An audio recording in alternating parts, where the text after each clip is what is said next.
নমস্কাৰ, মই প্ৰভাত বৰা। মই আজি উপস্থিত আছোঁ ছয়দুৱাৰ শিক্ষাখণ্ডৰ অন্তৰ্গত মালিপুৰ মণ্ডলৰ লহিমপুৰ প্ৰাথমিক বিদ্যালয়। লহিমপুৰ প্ৰাথমিক বিদ্যালয় মোৰ এখন পিছফালে যিখন গেট দেখিছে, যিখন তোৰণ দেখা পাইছে, এখন নৱনিৰ্মিত তোৰণ। এই তোৰণখনে দান কৰিছে এই বিদ্যালয়ৰ প্ৰাক্তন প্ৰধান শিক্ষয়িত্ৰী মিনতী দেৱী বাইদেৱে। আৰু এই মিনতী দেৱী বাইদেৱে আজি এই বিদ্যালয়ে বাৰ্ষিক অধিৱেশনৰ বঁটা বিতৰণী সভা, এই বঁটা বিতৰণী সভাৰ দিনাখনে প্ৰথম কাৰ্যসূচী হিচাপে বিদ্যালয়খনে লৈছে গৈছে তেওঁৰ দ্বাৰা এই গেটখন উদ্বোধন কৰিব। আৰু উদ্বোধন কৰিবৰ কাৰণে তেওঁক এয়া মই দেখুৱাইছোঁ, এয়া আছে তেওঁলোকে ছাত্ৰ ছাত্ৰী আৰু অভিভাৱকসকলে তেওঁলোকে গৈছে তেওঁলোকক তেওঁক আদৰি নিব গৈছে। সেই আদৰি অনা দৃশ্য আপোনালোকক দেখুৱাবলৈ চেষ্টা কৰিম।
আপুনি এখন লহিমপুৰ প্ৰাথমিক বিদ্যালয়ৰ যিখন নৱনিৰ্মিত গেট, এই গেটখন আপুনিয়ে দিছে বুলি আমি শুনিছোঁ বা দিছে বুলি আজি গম পাইছোঁ।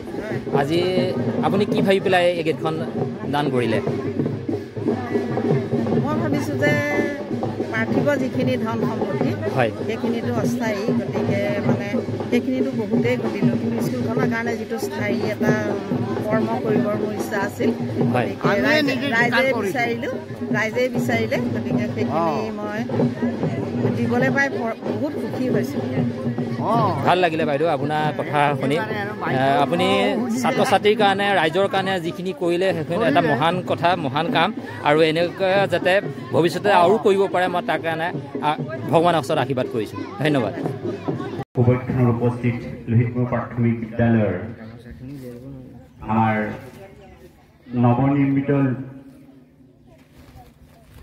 তোৰণভাগ আমাৰ দাতা আহিছে শ্ৰদ্ধাৰ অৱসৰপ্ৰাপ্ত শিক্ষয়িত্ৰী, আমাৰ মাতৃস্বৰূপ জিলা ভিত্তিক কীৰ্তি শিক্ষক লাভ কৰা আমাৰ বিদ্যালয়লৈ প্ৰথমে অহস্ত প্ৰণিপাত জনাইছোঁ। ইয়াৰ পিছতেই আমন্ত্ৰিত হোৱা বিশেষ আমাৰ মুখ্য অতিথি গহপুৰ উচ্চতৰ মাধ্যমিক বিদ্যালয়ৰ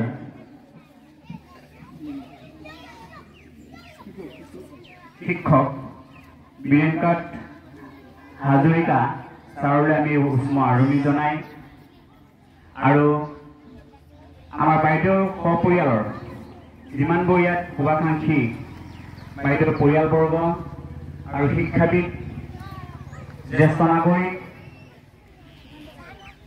আৰু যুৱক যুৱতী আৰু সন্মানীয় আমাৰ ৰাইজ উপস্থিত আছে, সকলোকে আমি বৰ বেছি দীঘলীয়া নকৰোঁ, সম্বোধন নকৰি ইমানতে আমি সম্বোধনটো আৰম্ভ কৰিছোঁ ইয়াৰ পৰাই।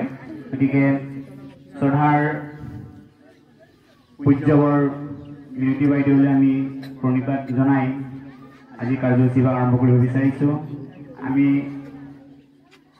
তেখেতকেই আজি দ্বাৰ উন্মোচন ভাগ কৰিবৰ কাৰণে অনুৰোধ জনাইছিলোঁ, গতিকে তথাপি তেখেতে কি কৰে, এতিয়াও তেখেতক আমি মাইক্ৰফোনটো আগবঢ়াই দিছোঁ। আজিৰ শুভকাম কৰ্মটো যাতে বাইদেৱে আগবঢ়াই লৈ যায়, গতিকে জয় জয়তে আমি বাইদেউলৈ আমি মাইক্ৰফোনটো আগবঢ়াই দিছোঁ। প্লিজ।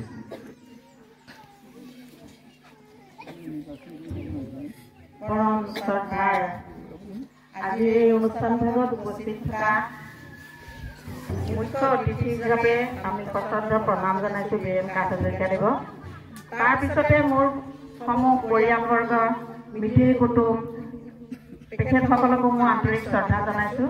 মোৰ এই শুভক্ষণটো তেখেতে মোৰ তেখেতসকল মোৰ কাষত থকাৰ কাৰণে মই আজি পৰম সৌভাগ্যৱান বুলি ভাবিছোঁ। তাৰপিছতে সাংবাদিক বন্ধুসকলক মই কৃতজ্ঞতা জনাইছোঁ। তেখেতসকলৰ বহুমূলীয়া সময় এই সময়কণ মোক দিয়াৰ কাৰণে বা মোৰ লগত থকাৰ কাৰণে তেখেতসকলক মই যথেষ্ট সেৱা জনাই অভিনন্দন জনাইছোঁ।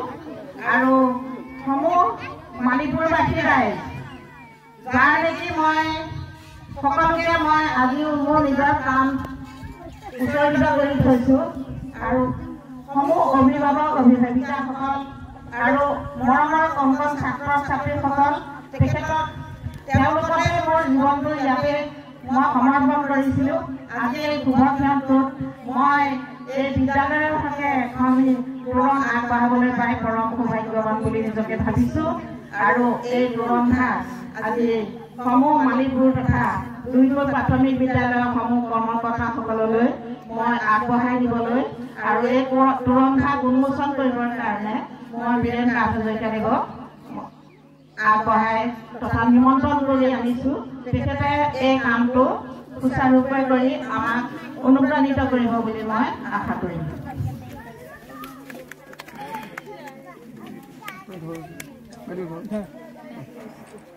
পৰম পিতা পৰমেশ্বৰৰ নাম লৈ আজি এই পবিত্ৰ কৰ্মভাগ সম্পাদন কৰিবৰ কাৰণে মই আগবাঢ়িম।